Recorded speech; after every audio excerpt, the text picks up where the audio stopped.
അപ്പോൾ ഈ ഒരു സെഷനിൽ നമ്മൾ ഡിസ്കസ് ചെയ്യാൻ പോകുന്നത് it is about colonial and pastoral ലൈഫിനെ കുറിച്ചാണ്.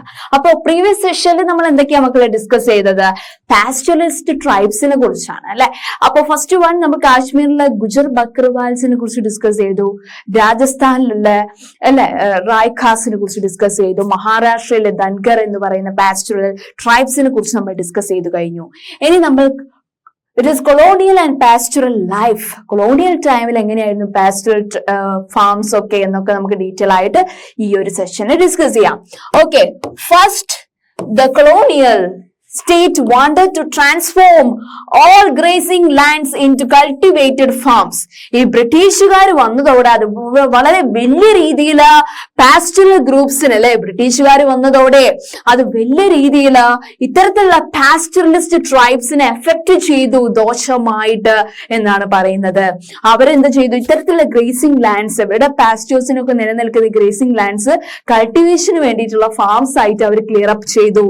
ഓക്കെ, എന്തിനു വേണ്ടിയിട്ടാണ്? For land revenue was one of the main sources of its finance. ഈ ബ്രിട്ടീഷുകാർ വന്നപ്പോ അവർ ട്രേഡിലൂടെ കൂടുതൽ പൈസ ഉണ്ടാക്കി. പിന്നെ അവരുടെ മെയിൻ സുപ്രീം പ്രോഫിറ്റ് എന്ന് പറയുന്നത് ഈ ലാൻഡ് റവന്യൂ ആണ് അല്ലെ. ഈ കൾട്ടിവേഷനിൽ നിന്ന് ലഭിക്കുന്ന ഓരോ പ്രൊഡക്റ്റിനും ടാക്സ് അവർ ഇതാക്കുക അല്ലെ, ലാൻഡ് അതുപോലെ തന്നെ പാട്ടത്തിൽ വാങ്ങുക, അതിന്റെ വാടക ഇതൊക്കെ അവരിൽ നിന്ന് ഫാമേഴ്സിന്റെ നിന്ന് വാങ്ങുക, അതൊക്കെയാണ് അവരുടെ main job. By expanding cultivation, it could increase its revenue collection.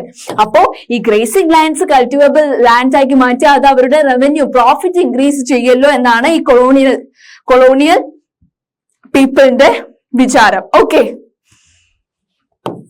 it could at the same time produce more jute, cotton and wheat and other agriculture produce that were required in England. ഇംഗ്ലണ്ടിൽ ആവശ്യമായിട്ടുള്ള crops അവർ ഇവിടെ cultivate ചെയ്യാൻ തുടങ്ങി ഈ colonial people. ഏതൊക്കെയാണ് mainly അവർ cultivate ചെയ്ത crops എന്ന് പറയുന്നത്?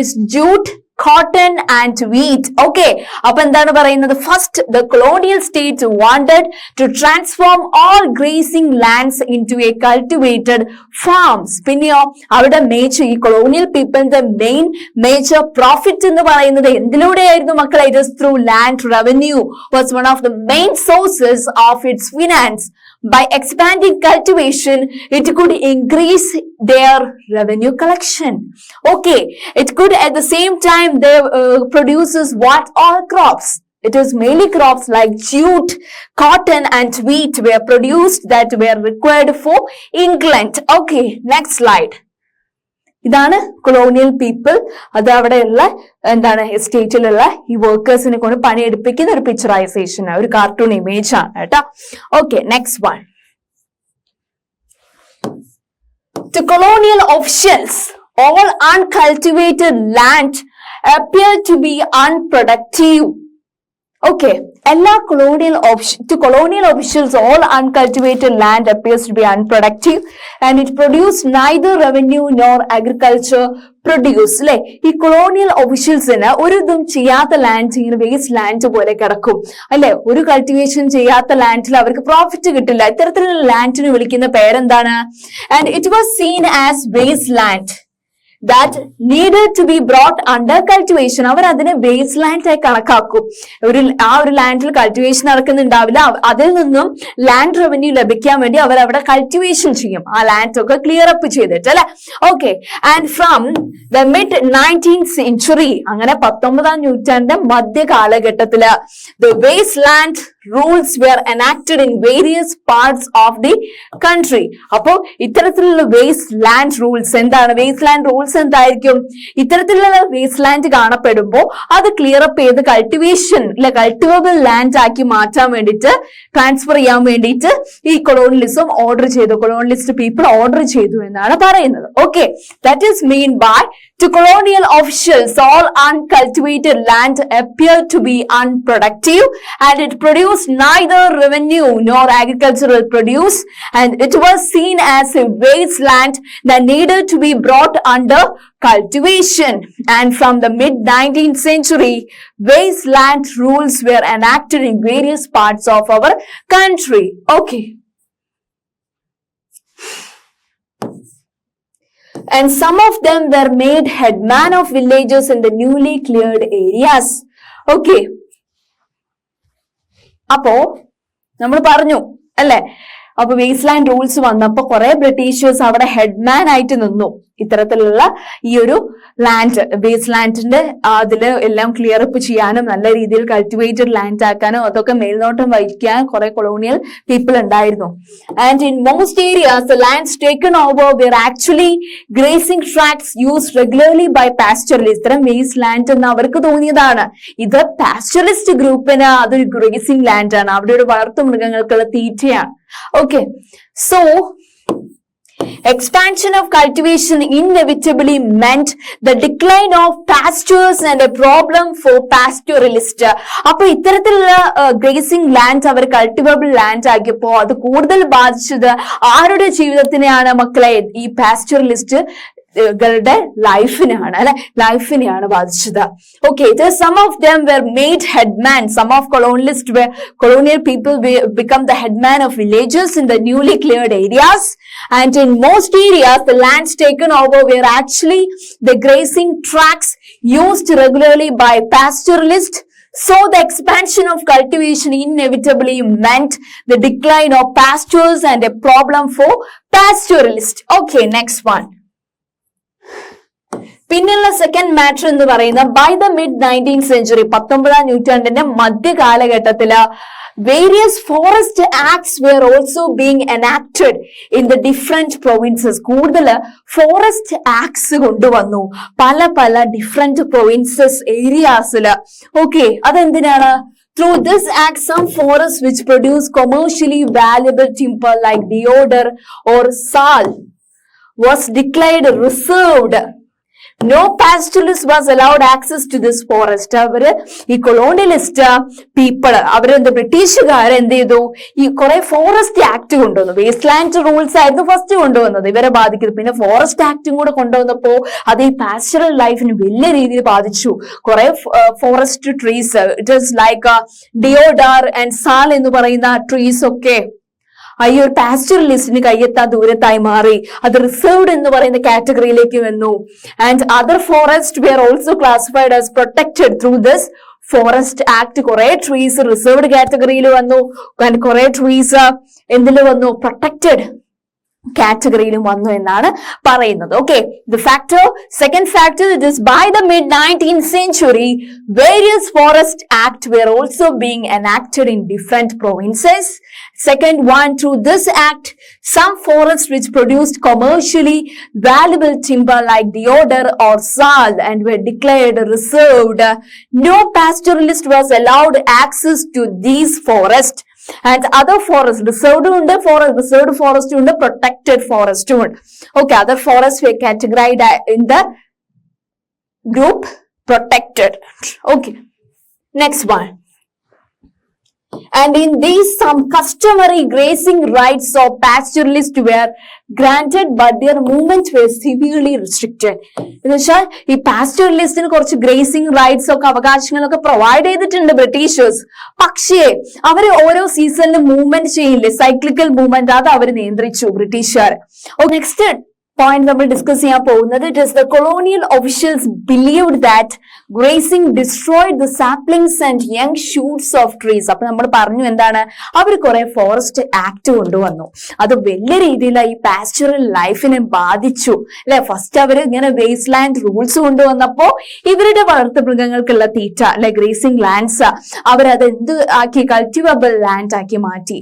ഓക്കെ, പിന്നെയോ ഈ ഫോറസ്റ്റ് ആക്ട് കൊണ്ടുവന്നു, കുറെ ഫോറസ്റ്റിന് അല്ലെ പ്രൊട്ടക്റ്റഡ് ഫോറസ്റ്റ് റിസർവ്ഡ് ഫോറസ്റ്റ് ആക്കി മാറ്റിയപ്പോ ഇവരുടെ മൂവ്മെന്റ്സിന്, ഈ പാസ്റ്ററൽ ട്രൈബൽ ഗ്രൂപ്പ്സിന് മൂവ്മെന്റ്സിന് തന്നെ ഇവർ റെസ്ട്രിക്ഷൻസ് കൊണ്ടുവന്നു. ഓക്കെ, പിന്നെ നമ്മൾ പറഞ്ഞു ഈ റെസ്ട്രിക്ഷൻസ് കൊണ്ടുവരാൻ കാരണം ഈ കൊളോണിയൽ ഒഫീഷ്യൽസ് വിചാരിക്കുന്നത് ഈ കൂടുതലായിട്ട് അവരുടെ പാസ്റ്റേഴ്സിനെയൊക്കെ ഇങ്ങനെ എന്താണ് ഗ്രേസിംഗിന് വേണ്ടി ഫോറസ്റ്റിൽ കൊണ്ടുപോകുമ്പോൾ അത് വലിയ രീതിയിൽ ഈ ട്രീസിനെയൊക്കെ ബാധിക്കുന്നു എന്നാണ് പറയുന്നത്. ഓക്കെ, പിന്നെ അതാണ് the colonial officials believe that grazing that destroyed the saplings and young shoots of trees germinated on the forest floor. And next point, the herds trampled over the saplings and munched away the shoot. കുറെ crops cultivate ചെയ്യുമ്പോൾ, forest cultivate ചെയ്യുമ്പോൾ അത് വലിയ രീതിയിൽ ഈ grazing അല്ലെ, ഈ cattles ഒക്കെ ഗ്രേസ് ചെയ്യാൻ അവിടെ വരുമ്പോ, ഫുഡിനായിട്ട് വരുമ്പോ അത് ട്രീസിനൊക്കെ വലിയ രീതിയിൽ അതിന്റെ വളർച്ചനെ ബാധിക്കുന്നു എന്ന് അവർ വിശ്വസിക്കുന്നു.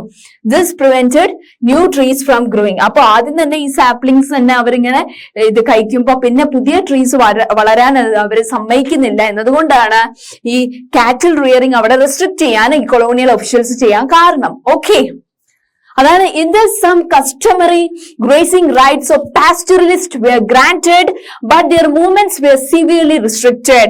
Okay, and the colonial officials believed that grazing destroyed the saplings and young shoots of trees that germinated on the forest floor. And third point, the herds trampled over the saplings and munched away the shoots. This prevented new trees from growing. Okay, next. അപ്പൊ നമ്മൾ പറഞ്ഞ കുറെ forest act കൊണ്ടുവന്നു. ഇത് വലിയ രീതിയിൽ ഇവരുടെ cyclical മൂവ്മെന്റ്സിനെ ബാധിച്ചു പാസ്റ്ററൽ ഗ്രൂപ്പിന്. This forest act change the lifes of pastoralist. ഈ പാസ്റ്ററലിസ്റ്റ് ട്രൈബൽ ഗ്രൂപ്പിന്റെ ജീവിതത്തിനെ തന്നെ വലിയ രീതിയിൽ ഇത് ബാധിച്ചു. And they were now prevented from entering many forest that had earlier provided valuable forage for the cattle. നമ്മൾ പറഞ്ഞല്ലോ ഈ ധൻഗർ എന്ന് പറയുന്ന ട്രൈബൽ ഗ്രൂപ്പ് മഹാരാഷ്ട്രയിൽ നിന്ന് അവർ ഏതൊക്കെ കൊങ്കൺ എന്ന് പറയുന്ന റീജിയനിൽ പോയിട്ട് അവിടെ കാറ്റിൽ നിന്നുള്ള ഫുഡ് അവർ ഇതാക്കുന്നു അല്ലെ. ആ ഒരു ഗുജർ ബക്കർവാൾസ് എന്ന കാശ്മീരിൽ നിന്ന് അവർ വേറെ ഓരോ സ്ഥലത്തേക്ക് പോകുന്നു അല്ലെ. ശിവാലിക് റേഞ്ചസിലുള്ള ഹിൽ ടോപ്പില് അല്ലെ, ലോ ഹിൽസിൽ അവർ സെറ്റിൽ ചെയ്തിട്ട് അവരുടെ കാറ്റിലിന് ഗ്രേസ് ചെയ്യാൻ പറ്റിയ ഏരിയയിൽ അവർ സെറ്റിൽ ചെയ്യുന്ന ആ ഒരു ഇതിന് റിസ്ട്രിക്ഷൻ വന്നു അല്ലെ. Even in the area they were allowed entry, their movements were regulated and they needed a permit for entry. അപ്പൊ ഇങ്ങനെയുള്ള സ്ഥലത്തേക്ക് ഇനി ഏതെങ്കിലും ഫോറസ്റ്റിലേക്ക് അവർക്ക് ജേർണി നടത്തണമെങ്കിൽ അതൊക്കെ ആരുടെ പെർമിറ്റ് വേണം? ബ്രിട്ടീഷേഴ്സിന്റെ പെർമിറ്റ് വേണം ഈ ഒരു pastoralist ട്രൈബിന്.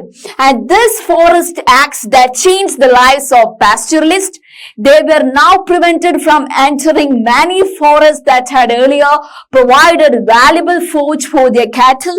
And next point, even in the areas they were allowed entry, their movements were regulated and they needed a permit for their entry എന്നാണ് പറയുന്നത്.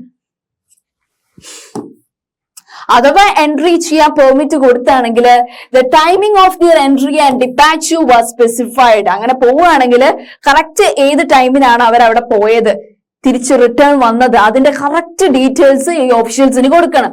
And the number of days they could spend in the forest source the was limited. എന്ന് വെച്ചാൽ അവർക്ക് ഇഷ്ടം പോലെ ദിവസം അവിടെ spend ചെയ്യാൻ കഴിയില്ല. ഈ ഒഫീഷ്യൽസ് പറയുന്ന ഈ ഒരു സോഴ്സ് ഡി എന്ന് പറയുന്ന ആ ഒരു ഫോറസ്റ്റ് സോഴ്സ് ഡി എന്ന് പറയുന്ന ലിമിറ്റഡ് ആണ്. ഓക്കെ, അത്ര ദിവസം അവർക്ക് സ്പെൻഡ് ചെയ്യാൻ കഴിയില്ല. അതാണ് the timing of their entry into another forest and their departure should be specified and the number of days they could spend in the forest source the was limited. Okay, and next point, pastoralists could no longer remain in an area even if forage was available. Okay, അപ്പോ ഈ ഇത്തരത്തിലുള്ള forest rules ഉള്ള സ്ഥലത്തൊന്നും അവർക്ക് നിൽക്കാൻ പറ്റില്ല. And the grass was succulent and undergrowth in the forest was ample. അപ്പൊ ഈ പാസ്റ്ററലിസ്റ്റിന്റെ ഈ ഫോറസ്റ്റ് ലോസ് ഒക്കെ വന്നതോടെ അവർക്ക് ഗ്രേസിങ്ങിനുള്ള വലിയ ലഭ്യത കുറവുണ്ടായി എന്നാണ് പറയുന്നത്. And they had to move because the forest department permit that they had been issued to them now ruled their lives. എന്ന് വെച്ചാൽ എന്തെങ്കിലും പോകുമ്പോൾ correct return and also entry time അവർ കറക്റ്റ് കൊടുത്തിരിക്കണം എന്നാണ് പറയുന്നത്. Okay, and the permit specified the period in which they could be legally within the forest. If they overstayed, they were liable to fines. അപ്പോ ഈ officials ആണ് limit ചെയ്യുന്നത് ഈ ഫോറസ്റ്റിൽ എത്ര ഡ്യൂറേഷൻ ഓഫ് ഡേയ്സ് അവർക്ക് സ്പെൻഡ് ചെയ്യാം എന്നുള്ളത്. ഒഫീഷ്യൽസ് എന്ത് ചെയ്യും? ലിമിറ്റ് ചെയ്യും. കൂടുതൽ ദിവസം ഇവര് പറയുന്നതിൽ നിന്ന് കൂടുതൽ ദിവസം അവിടെ നിന്നാണെങ്കിൽ ഫൈന് കൊടുക്കേണ്ടി വരും പാസ്റ്റേഴ്സ്. ഓക്കെ, പിന്നെ third one, British officials was suspicious of nomadic tribal. Okay, എപ്പോഴും ഒരു ഡൗട്ടോട് കൂടിയാണ് ബ്രിട്ടീഷ് ഒഫീഷ്യൽസ് ഈ ഒരു നൊമാഡിക് പീപ്പിളിനെ കാണുന്നത്. അതാണ് പറയുന്നത് British officials were suspicious of these nomadic people എന്ന് പറയുന്നത്. It is they had to move because the forest department permits that they had been issued to them now rule their lives. Okay, and the permit specified the period in which they could be legally within a forest. If they overstayed, they were liable to fines. Okay, and last point, third point, the British officials were suspicious of this nomadic people. Okay, next slide. They distrusted the mobile craftsmen, traders who hawked their goods in villages, and pastoralists who changed their places of residence every season, moving in search of good pastures for their herds. ഈ British ഒഫീഷ്യൽസിന് doubt ഉള്ള ആളുകൾ എന്ന് പറയുന്ന list ഇതാ ഇവിടെ നിരത്തിയിട്ടുണ്ട്. ആരൊക്കെയാണ്? First one mobile craftsmen, second one traders, third one ആണ് നമ്മുടെ പാസ്റ്ററലിസ്റ്റ് ഗ്രൂപ്പ് ഇട്ടോ, ഓരോ ഫോറസ്റ്റിലേക്ക് ചേക്കേറുന്നവരെ. And second point, the colonial government wanted to rule over a settled population. ഈ colonial peopleന്, ഈ nomadic peopleന് റൂൾ ചെയ്യാനല്ല ഇഷ്ടം. അവിടെ സെറ്റിൽ ചെയ്യുന്ന ഈ ഒരു ജനങ്ങളെ അല്ലെ, അവിടെ പെർമനന്റ് ആയിട്ട് സെറ്റിൽ ചെയ്യുന്ന ജനങ്ങളെ റൂൾ ചെയ്യാനാണ് ഇവർക്ക് ഇഷ്ടം. They wanted the rural people to live in villages in fixed places with fixed rights on particular fields. അവർക്ക് ഈ പാസ്റ്ററൽ നൊമാഡ്സിന്റെ ലൈഫ്സ് അല്ല അവർക്ക് ഇഷ്ടം. അവർക്ക് അവിടെയുള്ള പോപ്പുലേഷൻ അല്ലെ, ഇങ്ങനെയുള്ള നൊമാഡിക് പീപ്പിൾ അവിടെ തന്നെ സെറ്റിൽ ചെയ്ത് അവരെ അവകാശങ്ങൾക്ക് മേലെ ഭരിക്കാനാണ് ഇവർക്ക് ഇഷ്ടം ബ്രിട്ടീഷ് ഒഫീഷ്യൽസിന് എന്നാണ് പറയുന്നത്. എന്തൊക്കെയാണ് ഈ ഒരു ബ്രിട്ടീഷേഴ്സ് ഡിസ്ട്രസ്റ്റ്, വിശ്വസിക്കാത്ത ആളുകളെ ഏതാണ് ഡിസ്ട്രസ്റ്റ് ചെയ്യുന്നത്? Mobile craftsman, traders, and also the pastoralist. Okay, and the colonial government wanted to rule over a settled population, and they wanted the rural people to live in villages in fixed places with fixed rights on particular fields. Okay, അപ്പൊ ഇങ്ങനെ settled പോപ്പുലേഷനെയാണ് അവർ rule ചെയ്യാൻ ഇഷ്ടം എന്ന് പറയാൻ കാരണം എന്താണ്? Such a population was easy to identify and control. ഇങ്ങനെയുള്ള ജനങ്ങളെ നമുക്ക് എന്ത് ചെയ്യാം? ഈസി ആയിട്ട് നമുക്ക് അവരെ ഭരിക്കാം, അവരെ കൺട്രോൾ ചെയ്യാം, നിയന്ത്രിക്കാം അല്ലെ. And those who were settled were seen as peaceable. ഇങ്ങനെ ഒരു സ്ഥലത്ത് തന്നെ പെർമനന്റ് ആയിട്ട് സെറ്റിൽ ചെയ്യുന്ന ഒരു സമാധാനത്തോടെ നിൽക്കുക അല്ലെ. ആൻഡ് ലോ എബേഡിങ്, ലോ ഒക്കെ ഇവരുടെ ലോ ഒക്കെ അനുസരിച്ച്. And those who were nomadic were considered to be criminal. അതാണ് ഈ നൊമാഡ്സിനൊക്കെ അവര് ഡൗട്ടോടെ കാണാനുള്ള ഒരു കാരണം. അവിടെ സെറ്റിൽ ചെയ്യുന്ന ആളുകളെ ഇവർ വിശ്വസിക്കുന്നു എന്ന് വെച്ചാൽ അങ്ങനെ സെറ്റിൽ ചെയ്യുന്ന ആളുകൾക്ക് മേലെ അവർക്ക് റൈറ്റ്സ് കൊണ്ടുവരാം, അവരെ കൺട്രോൾ ചെയ്യാം. പക്ഷെ ഈ നൊമാഡിക് പീപ്പിൾ എന്ന് പറയുന്ന സൈക്ലിക്കൽ മൂവ്മെന്റ് പോലെ ഓരോ ഫോറസ്റ്റിലേക്ക് ഓരോ സീസണിലും ചേക്കേറുന്ന ഇത്തരം നൊമാഡിക് പീപ്പിളിനെ അവർക്ക് വിശ്വാസമില്ല. അവരെ ബ്രിട്ടീഷ് ഒഫീഷ്യൽസ് ഒരു ക്രിമിനൽ ആയിട്ടാണ് കാണുന്നത് എന്നാണ് പറയുന്നത്. ഓക്കെ, അതാണ് such a population was easy to identify and control, and those who were settled were seen as peaceable and law abiding. Permanent settlementers നെ കുറിച്ചാണ് പറയുന്നത്. And those who were nomadic were considered according to British officials as criminals. Okay, and in 1871 1871 the colonial government in India passed the Criminal Tribes Act. 1871 British government എന്ത് കൊണ്ടുവന്നു മക്കളെ? ഇന്ത്യയില് criminal tribes act കൊണ്ടുവന്നു. By this act many communities of craftsmen, traders, pastoralists were classified as criminal tribes. Okay, അപ്പൊ ഈ ഒരു act പ്രകാരം, criminal tribal act പ്രകാരം 1871 പ്രാബല്യം വന്നപ്പോൾ ഈ പാസ്റ്ററലിസ്റ്റും ക്രാഫ്റ്റ്സ്മാനും ഒക്കെ എന്തായി? ക്രിമിനൽ ട്രൈബ്സ് എന്ന് പറയുന്ന കാറ്റഗറിയിലേക്ക് ആയിപ്പോയി എന്നാണ് പറയുന്നത്. Okay, in 1871 the colonial government in India passed the Criminal Tribes Act. By this act, many communities of craftsmen, traders, pastoralists were classified among the criminal tribes. Okay, ഇതാണ് criminal tribes act 1871. And they were stated to be criminal by nature and birth. അവരുടെ nature അതുപോലെ തന്നെ ജന്മസ്ഥലം ഒരു correct സ്ഥലത്തല്ല, ഇവരെ സ്ഥലത്തല്ലാത്തതുകൊണ്ട് തന്നെ അവർ criminal ആയിട്ട് അവർ കണക്കാക്കുന്നു. Once this act came into force, these communities were expected to live only in notified village settlement. അപ്പോ ഇത് ലോ ആവുമ്പോ, പ്രാബല്യത്തിൽ വരുമ്പോ അവർക്ക് എവിടെയാണ് നിൽക്കാൻ പറ്റുക? ഈ ഒരു വില്ലേജിൽ പെർമനന്റ് ആയിട്ട് നിന്നാൽ മാത്രമേ അവിടുത്തെ ജനതയാവുള്ളൂ. പക്ഷെ അവർക്ക് ഇങ്ങനെ നിൽക്കാനും പറ്റില്ല. And they were not allowed to move out without a permit. ഒരു പെർമിറ്റ് ഇല്ല, ബ്രിട്ടീഷേഴ്സിന്റെ പെർമിറ്റ് ഇല്ലാതെ അവർക്ക് ഇങ്ങനെ മൂവ്മെന്റ് ജേർണി നടത്താൻ പറ്റില്ല. And the village police kept on continuous watch on them. ഇത്തരത്തിലുള്ള ബ്രിട്ടീഷ് ഓഫീസേഴ്സ് വില്ലേജ് ഓരോ ഗ്രാമത്തിലും പോലീസിനെ ഏർപ്പാട് ചെയ്തിട്ടുണ്ട്. ഇവരെ എപ്പോഴും വാച്ച് ചെയ്യണം, ഇവർ വേറെ സ്ഥലത്തേക്ക് പോവാതിരിക്കാൻ വേണ്ടിയിട്ട്. And fourth factor, to expand its revenue income, the colonial government looked for every possible source of taxation. അവര് ഈ കൊളോണിയൽ ഗവൺമെന്റ് എവിടെയൊക്കെ നികുതി ഏർപ്പെടുത്താൻ പറ്റും അവിടെയൊക്കെ നികുതി ഏർപ്പെടുത്തി. എന്തിനു വേണ്ടിയിട്ട്? അവരുടെ ലാൻഡ് റവന്യൂ ഇൻക്രീസ് ചെയ്യാൻ വേണ്ടിയിട്ട്. അതാണ് പറയുന്നത്. They were stated to be criminal by nature and birth. Arya പറയുന്നത് ഈ ബ്രിട്ടീഷ് ഓഫീഷ്യൽസ് ഈ പാസ്റ്ററലിസ്റ്റ് കാണുന്ന ആ ഒരു മൈൻഡ് സെറ്റ് ആണ് പറയുന്നത്. And once this criminal tribal act came into force, these communities were expected to live only in notified village settlements. Okay, and they were not allowed to move out without a permit. The village police kept a continuous watch on them. And fourth factor, to expand its revenue income, the colonial government looked for every possible source of taxation. Okay, next. ഇതാണ് കേട്ടോ tribal nomadic people. അങ്ങനെ ഇവർ എന്തിലൊക്കെ നമ്മൾ പറഞ്ഞല്ലോ British officials എല്ലാത്തിലും tax കൊണ്ടുവന്നു. ഏതൊക്കെ ഫീൽഡിൽ നോക്കിയാലോ ടാക്സ് വാസ് ഇമ്പോസ്ഡ് ഓൺ ലാൻഡിന്റെ മേല്, ഓൺ കനാൽ അല്ലെ, and on canal water and salt ഉപ്പിന്റെ മേല്, ഓൺ ട്രേഡ് ഗുഡ്സിന്റെ മുകളില്, ആനിമൽസിന്റെ മുകളിൽ വരെ അവർ ടാക്സ് ഉൾപ്പെടുത്തി. എന്തിലൊക്കെയാണ്? First one, the British officials made tax upon the products like land, second one on canal water, and third one salt, and fourth one trade goods, and fifth one it is upon animals too. They had imposed tax. Okay, and pastoralists had to pay tax on every animal they grazed on the pastures. അപ്പോ പാസ്റ്ററലിസ്റ്റിന് എത്ര animals ഉണ്ടോ അവർക്ക് അതിന്റെ മുകളിലൊക്കെ ഇവർ tax ഇട്ടുകൊണ്ട് അതും ഇവർ പേ ചെയ്യണം. ഇവർക്ക് എല്ലാവരും ഇതിൽ നിന്നും ടാക്സ് കിട്ടിയാലേ ഉള്ളൂ അവരുടെ റവന്യൂ അല്ലെങ്കിൽ പ്രോഫിറ്റ് ഇൻക്രീസ് ചെയ്യുള്ളൂ. And in most pastoral tracts of India, ഇന്ത്യയിലെ പല സ്റ്റേറ്റും പാസ്റ്ററൽ ട്രാക്ട്സ് ഉണ്ട്, നമ്മൾ ഡിസ്കസ് ചെയ്താണ്. കാശ്മീർ, ഹിമാചൽ പ്രദേശ്, മഹാരാഷ്ട്ര, രാജസ്ഥാൻ പോലെയുള്ള സ്റ്റേറ്റ് നമ്മൾ ഡിസ്കസ് ചെയ്ത് കഴിഞ്ഞതാണ്. അവിടെയൊക്കെ അവർ എന്ത് കൊണ്ടുവന്നു? ഗ്രേസിംഗ് ടാക്സ് കൊണ്ടുവന്നു. അവിടെയുള്ള സെറ്റിൽഡ് പീപ്പിളിന്റെ മേൽ കുറെ ടാക്സ് ഉൾപ്പെടുത്തി. അപ്പൊ ഇത്തരത്തിലുള്ള പാസ്റ്ററലിസ്റ്റിനെ അവർ വെറുതെ വിട്ടില്ല. അവര് made grace tax on land, canal water, salt and trade goods. Okay, അപ്പൊ ഇത്തരത്തിലുള്ള ഗ്രേസിംഗ് ടാക്സ് അവർ കൊണ്ടുവന്നത് they introduced in the mid 19th century, and the tax per head of cattle went up rapidly.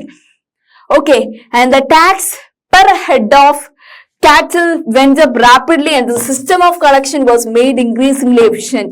ഓരോ കാറ്റലിന്റെ മേലെ അവർ ഓരോ വർഷം തോറും tax increase ചെയ്ത് കൂട്ടിക്കൊണ്ടേ ഇരിക്കുന്നു എന്നാണ് പറയുന്നത്. Okay, that is we discussed in most pastoral tracts of India. Grazing tax was introduced in the mid 19th century, and the tax per head of cattle went up rapidly, and the system of collection was made increasingly efficient എന്നാണ് പറയുന്നത്. Okay, പിന്നെ ഓരോ വർഷം തോറും എന്തൊക്കെ മാറ്റം വന്നു നോക്കിയാലോ. In the decades between 1850s 1880s കാലഘട്ടത്തിൽ, ആ ഒരു 1850s 1880s ആ ഒരു വർഷത്തിനുള്ള the right to collect the tax was auctioned out to contractors. അപ്പൊ ഇതിനുള്ള ടാക്സ് കളക്ട് ചെയ്യാനുള്ള റെസ്പോൺസിബിലിറ്റി ആർക്ക് പ്രൊവൈഡ് ചെയ്തു? കോൺട്രാക്ടേഴ്സിനെ അവർ വെച്ചു. And this contractors tried to extract as high as tax they could to recover the money they had paid to state, earn as much profit as they could within the year. വർഷം തോറും ഇവർ ഈ നികുതി കൂട്ടി ഒരു വൈക്കായി ജനങ്ങള്. അപ്പൊ 1880 the government began collecting taxes directly from the pastoralist. 1880s ഈ pastoralistന്റെ കയ്യിൽ നിന്നും അവർ നേരിട്ട് ഈ ഗവൺമെന്റ് എന്ത് ടാക്സ് വാങ്ങാൻ തുടങ്ങിയെന്നാണ് പറയുന്നത്. ഓക്കെ, അതാണ് പറഞ്ഞത്. In the decades between 1850s and 1880s, the right to collect the tax was given out to contractors, and these contractors tried to extract as high as tax they could to recover the money that had paid to state. Okay, and by the 1880s, the government began collecting taxes directly from the pastoralist. Okay, അങ്ങനെ ഓരോന്നിനും tax, each of them was given a pass. And to enter a grazing tract, a cattle herder had to show the pass and pay the tax. അപ്പോ ഈ പാസ്റ്ററലിസ്റ്റ് ഓരോരുത്തർക്കും അവർ ഒരു pass കൊടുത്തിട്ടുണ്ട്. ആരൊക്കെ ഈ grazing ട്രാക്റ്റില് അവരുടെ കാറ്റൽസിനെ റിയർ ചെയ്യാൻ കൊണ്ടുപോകുന്ന ഓരോരുത്തരും അവരുടെ ടാക്സ് അടിച്ചു കയറിയാൽ മതി എന്നുള്ളതായി. And the number of cattle heads he had, amount of tax he paid was entered on the pass. എത്ര കാറ്റിൽ ഉണ്ടോ അതിനനുസരിച്ച് ആ കാറ്റിൽ ഓരോരുത്തർക്ക് ഓരോ കാറ്റിലുള്ള ടാക്സ് കൊടുത്താൽ മാത്രമേ ആ കാറ്റിലിനെ ഈ ഒരു ഗ്രേസിംഗ് ട്രാക്റ്റിലേക്ക് അവർ കടത്തി വിടുള്ളൂ എന്നുള്ള ഒരു ഇതും കൊണ്ടുവന്നു. അതാണ് each of them was given a pass to enter a grazing tract. According to colonial government, a cattle herder had to show the pass and pay the tax. Okay, and third point, the number of cattle heads he had and the amount of tax he paid was entered on according to the pass. Okay, and how did these changes affect the lives of pastoralist? എങ്ങനെയാണ് ഇത്തരത്തിലുള്ള colonial ഗവൺമെന്റിന്റെ policies വലിയ രീതിയിൽ ഇത്തരത്തിലുള്ള പാസ്റ്ററലിസ്റ്റ് ലൈഫിനെ ബാധിച്ചത് എന്ന് നോക്കിയാലോ? And these measures led to serious shortage of pastures. അങ്ങനെ കുറെ ആളുകള് ഈ ടാക്സ് കൊടുക്കാൻ പറ്റാതെ ആയപ്പോ ഇവർ ആ തൊഴിലൊക്കെ വിട്ടു. When grazing lands were taken over and turned into cultivated field, the available area of pasture land declined. അപ്പൊ ഉള്ള ഗ്രേസിംഗ് ലാൻഡ് ഈ ബ്രിട്ടീഷേഴ്സ് കൾട്ടിവേറ്റ് ചെയ്യാനുള്ള ലാൻഡ് ആക്കി മാറ്റുമ്പോൾ ഇവരുടെ വളർത്തു മൃഗങ്ങൾക്ക് എന്തില്ല, തീറ്റ ഇല്ലാതെ ആവുന്നു. അപ്പൊ ഇവർ ഈ ജോബിൽ നിന്ന് പിന്മാറും. Similarly, the reservation of forests meant that shepherds and cattle herders could no longer freely pasture their cattle in the forest. പിന്നെ ഒരു നിയമം ഫോറസ്റ്റ് ലോസിലൂടെ അവർ കൊണ്ടുവന്ന എന്താണ്, ഇത്തരത്തിലുള്ള പാസ്റ്ററലിസ്റ്റ് എന്ത് ഫ്രീ ആയിട്ട് അവിടെ ഇവരുടെ കാറ്റിലെ ഗ്രേസ് ചെയ്യാൻ വേണ്ടി ഫോറസ്റ്റിലേക്ക് വരാൻ നിൽക്കണ്ട എന്നൊരു നിയമം ഇവർ കൊണ്ടുവന്നു. ഓക്കെ, അതാണ് ഈ ഒരു പാസ്റ്ററലിസ്റ്റ് ലൈഫിനെ വലിയ രീതിയിൽ ബാധിച്ചത് അല്ലെ. This measures led to serious shortage of pastures. പാസ്റ്ററുകള് അവരുടെ ആ ഒരു ജോബിൽ നിന്ന് പിന്മാറി അല്ലെ. ഗ്രേസിംഗ് ചെയ്യാൻ അവർക്ക് അവരുടെ അനിമൽസിന് പറ്റിയില്ലെങ്കിൽ, കുറെ പേര് ഫുഡ് ഇട്ടില്ലെങ്കിൽ അവർ ചത്തുപോയില്ലേ അല്ലെ. കൂടുതൽ ടാക്സ് അടയ്ക്കാൻ പറ്റാതെയാകുമ്പോൾ അവർ അതിൽ നിന്ന് പിൻവാങ്ങി. When grazing lands were taken over and turned into a cultivable field, the available area of pasture land declined. And similarly, the reservation of forest meant that shepherds and cattle herders could no longer freely pasture their cattle in the fields. Free ആയിട്ട് ഇനി അവർക്ക് pastor ചെയ്യാൻ പറ്റില്ല, അതിനുള്ള permit ഇല്ല എന്ന് colonial government കൊണ്ടുവന്നു. Okay, and as pasture lands disappeared under the plough, അങ്ങനെ pasture lands എന്തായി, അങ്ങനെ ആ ലാൻഡ്സ് ഒക്കെ പോയി. ആൻഡ് അപ്പൊ കൾട്ടിവബിൾ ലാൻഡ് ആയി മാറ്റിയപ്പോ pasture land മണ്ണിൽ അലിഞ്ഞു പോയി അല്ലെ. And the existing animal stock had to feed on whatever grazing land remained. ഇനി നിലനിൽക്കുന്ന ആനിമൽസിന് എന്താണ്, ഈ റിമെയിൻ ചെയ്യുന്ന പാസ്റ്റർ ലാൻഡ്സിൽ നിന്ന് ഫുഡ് കഴിച്ച് അവര് ഒതുങ്ങി നിന്നു. This led to continuous intensive grazing of these pastures. പിന്നെ കണ്ടിന്യൂസ് ആയിട്ട് ഇന്റൻസീവ് ഗ്രേസിംഗ് എന്ന് പറയുമ്പോൾ ഈ ആനിമൽസിന് ഒരു ഏരിയ ഇതാക്കുമ്പോൾ, ഒരു ഏരിയയിലെ ഭക്ഷണം കഴിക്കുമ്പോൾ അവർ വേറെ സൈക്ലിക് മൂവ്മെന്റ് നടത്തും, വേറെ സ്ഥലത്തേക്ക് അവർ ചേക്കേറും. പക്ഷെ അതിനുള്ള പെർമിറ്റ് ഗവൺമെന്റ് കൊടുത്തില്ല. And nomadic pastoralists graze their animals in one area, move to another area. This pastoral movements allow time for natural restoration of vegetation growth. അവര് ഒരു സ്ഥലത്ത് നിന്ന് മറ്റൊരു സ്ഥലത്തേക്ക് പോകാൻ കാരണം എന്താണ്, ഒരു സ്ഥലത്തുള്ള പാസ്റ്റർ തീർന്നു കഴിഞ്ഞാൽ അതിന് ഉണ്ടായി വരണമെങ്കിൽ കുറെ ടൈം എടുക്കൂലേ, അതിന് കാത്തിക്കാൻ വേണ്ടിട്ട് കാറ്റലിന് പറ്റുമോ, ചത്തുപോകില്ലേ.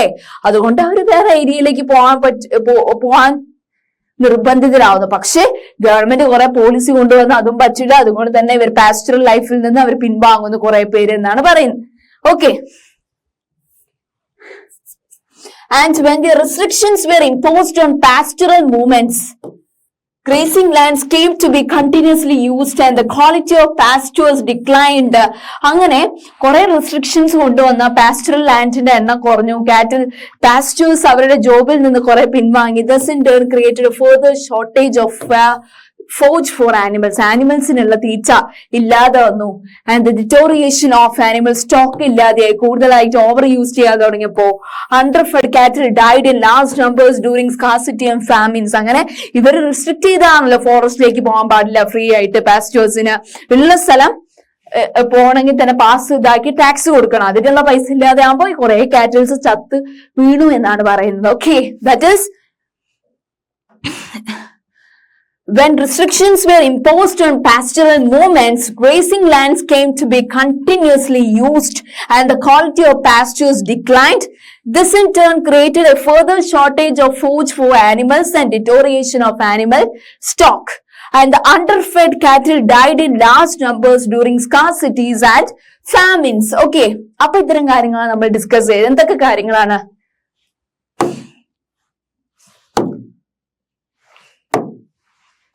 ബ്രിട്ടീഷ് ഗവൺമെന്റ് കൊണ്ടുവന്ന പോളിസീസ് അല്ലെ?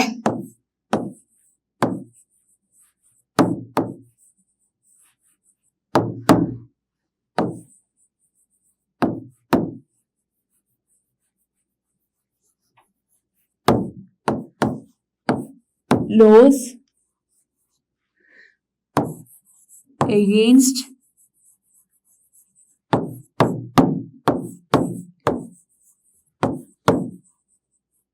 pastoralist. ഓക്കെ, അപ്പൊ എന്തൊക്കെയാണ് ഇവർ കൊണ്ടുവന്ന ലോസ്, ഈ ബ്രിട്ടീഷേഴ്സ് കൊണ്ടുവന്നത്? ഫസ്റ്റ് അവരെന്താണ് കൊണ്ടുവന്നത്? എന്തെങ്കിലും ഇനി അവർക്ക് ജേർണി നടത്താൻ വേണ്ടിയിട്ട് എന്ത് വേണം? പെർമിറ്റ് വേണം അല്ലെ? Permit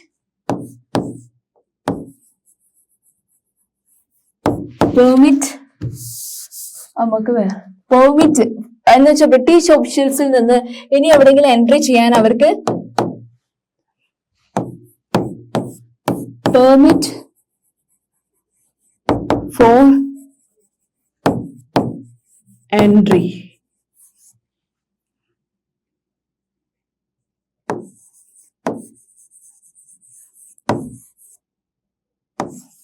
should be compulsory.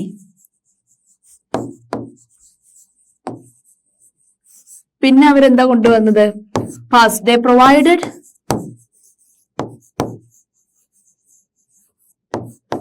pass for them. പിന്നെ മൂന്നാമത്തത് tax. Tax was imposed on animals. പിന്നെ അവർ കൊണ്ടുവന്ന ക്രിമിനൽ ട്രൈബൽ ആക്ട് അല്ലെ?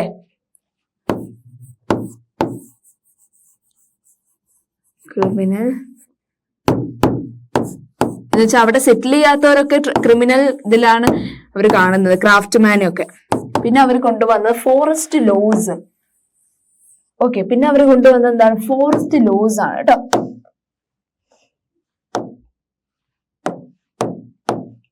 Okay, it is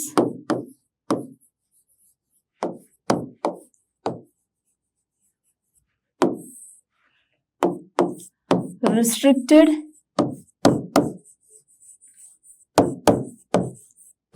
their free entry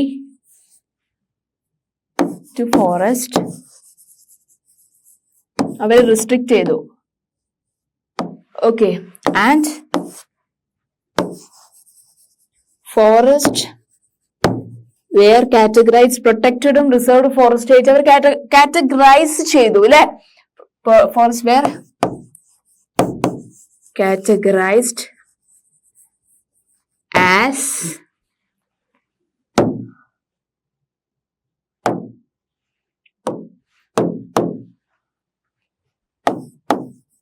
as protected